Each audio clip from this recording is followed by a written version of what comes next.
Hi everyone, look at where we're at today. We had the great fortune to record at TCF Bank Stadium here on the University of Minnesota. Just check this out behind me. I can't believe that we got to be here.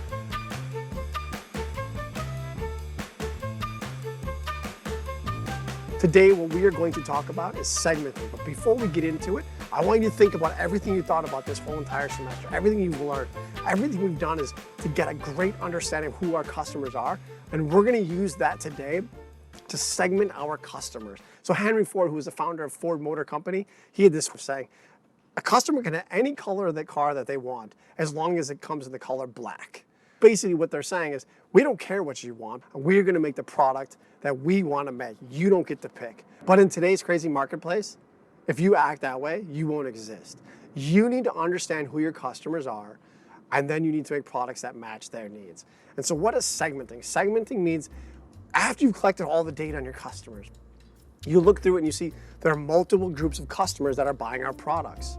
Even though they all buy the product, they're not all the same person, they're not all using it for the same thing, and they don't all buy it the same way.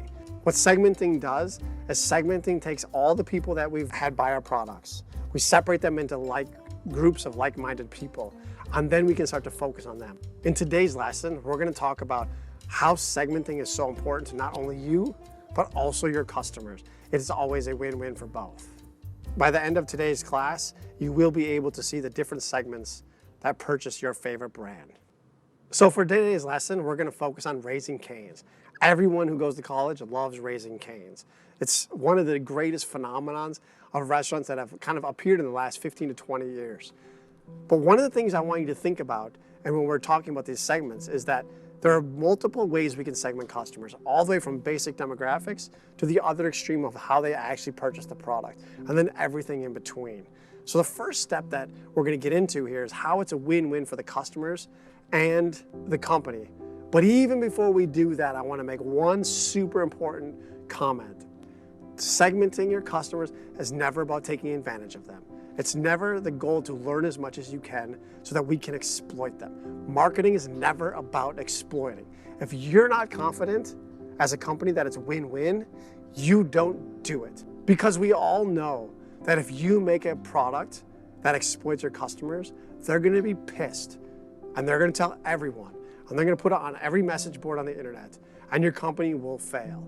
The goal of every single business is to make a long-term business that lasts 20, 30, 40, 100 years. And you only doing that by making win-win decisions. Now what we're gonna do is we're gonna break down 3 steps that benefit the business by segmenting customers. So why do we segment? If I'm a brand, why not just market to everyone? Well, the first one, if I notice a group of people that have an unmet need, I can make a product for them. And the founder, Todd, what he did when he was in college, he realized 2 things. 1, students aren't getting the food that they need at the price that they need, or the quality that they need. And the second thing that was pretty amazing about him is he also noticed that, hey, you know what? College students are great workers. They just need to be cared for. They need to be taken care of.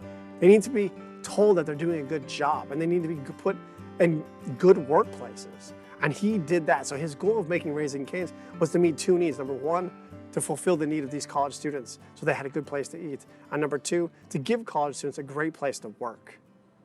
The very first Raising Cane's was built right across the street from LSU. By being a student there, he knew what these people wanted. He knew what students wanted. And because of that, he could tailor the products to their needs. He could make a simple menu with high quality food that was delivered quickly at a fair price that he knew they would gobble up, and it had great hours, and he was able to meet those needs. So he understood his segment, and he was able to make a product that would make them happy. And the great thing is as you focus on segments, instead of just everyone, you can start to get customers that are happier, and they will come much more often, they'll spend more money, and they will ultimately become loyal, and that will raise your sales, right? It'll raise your revenue, raise your profit, everything. Currently, Raising Cane's is doing this. They are fighting for the #1 spot in the fast food market with Chick-fil-A. They're even ahead of McDonald's. As we keep saying, everything is a win-win. So of course the company wins those things. These are the things that the customers get. The customers get convenience and time savings. Think how fast it is to go to Raising Cane's. Why do they have the short menu? They have the short menu so people don't waste time ordering food, thinking about what should I get, what should I get, should I get this, should I get that, what do you recommend? None of that. You're in, you're out. The second thing, the customers feel like these products are tailored for me. So they're not only saving time and feeling more convenient, they also feel like these are the products that I want. These are exactly what I want. What do I want to eat? I want to eat high quality chicken fingers with good toast and maybe some coleslaw. They want that. That's what people want. Did you know the #1 consumed food at restaurants for kids is chicken fingers? And think about when you were a kid and you had chicken fingers at most restaurants. Normally they are terrible, but not when you go to Raising Cane's. They're amazing. They're great quality, but they're delivered in a fast food fashion with fast food prices. The next one is relevant offers. Raising Cane's are located in 2 spots, college campuses and the suburbs. So when college students go there, they feel like, hey, this is for me. This was made for me. It's all, the hours match my time, the speed matches my time. And then if you go in the suburbs and you have a family of 3 or 4 kids, and you go to Raising Cane's, you feel the same way. My kids love this. They eat it all. They don't complain. The prices are good, and I'm in and I'm out. There's no nonsense. What do you want? None of this exists. No arguing. Everyone just gets the same thing. So it feels like it has relevant offers. And the last one is a personalized experience. So what does that mean? Todd Graves sums it up fantastic. He says everybody loves people with high values, and that's what we want at our restaurants. We want employees that have high value. So when you go in there, they smile at you, they say hi to you, they're kind to you, they're not rushing you through. They actually make you feel welcome so that you want to continually come back for more and more. When segmenting these people into groups, we looked at all of our customers. We're going to break down on 3 things we focus on: who, what, and why. You think of those 3 words, if you can answer those about your different segments, then you can start to move on to a success. The first one we're going to cover is who. This is based on demographics, geographics, psychographics. What are demographics? Demographics are things that I basically call checking a box. They're things like age, ethnicity, religion, gender, financial status, education status. So what are the demographics of a Raising Cane's customer? College students and families in the suburbs. Those are the 2 demographics that they focus on because they know that those 2 people have unmet needs. Geographics, they're currently located in 24 states and have about 600 restaurants. They're located in the US and in Saudi. Are they looking to go other places? They're looking to go other places. But again, the CEO, Todd Graves, says, yeah, you know what, like we'll go somewhere else, but we're not gonna change who we are. We are not going to change our menu like McDonald's does to meet the local culture. Did you know that in Saudi, they were the first restaurant to actually be allowed to play music? They play instrumental music for their employees and their customers. That's pretty mind-boggling, but they stuck to their guns, and that's what they believe in.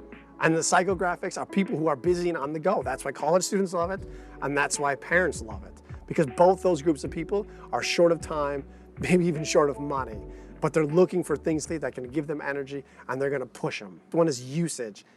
They have a funny saying, they call them caniacs. Caniacs are people that eat Raising Cane's a minimum of 3 times a month. But ultimately, what I want you to focus on is what segments are. Segments are the groups of people that buy your product. You don't want to sell to everybody. You pick 1 or 2 groups that you think, hey, their needs are not met. And you make a product that will meet their needs, and you know what? They will be loyal to you, and they will love you for it because they feel like they're getting a custom product that was designed just for them. And that's why you focus on these segments. You look at the couple segments that match you the best, and you go for them. So hopefully by the end of today's class, you will be able to see the different segments that purchase your favorite brand. Thank you so much for joining us at TCF Bank Stadium. I can't believe we got to put a video together here. It's unbelievable, it blows me away. It's a beautiful stadium. I wish we could go down the field, honestly, but we'll live with it. We're thankful. Everyone take care. Thank you for your time. Thank you for everything, and I'll see you soon. Bye. Do what we want to do today. Ouch. I think the cord pulled the hair, or I got a bite or something. Oh my God, that hurt so bad. Okay, sorry. I was on a roll. God, that hurt like crazy. It felt like a bee bite. Ouch.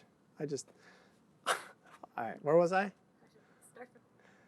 Hi, everyone. Oh, unbelievable. I got a sting. Kidding me? God. Fight through the pain. Okay. Fight. All right.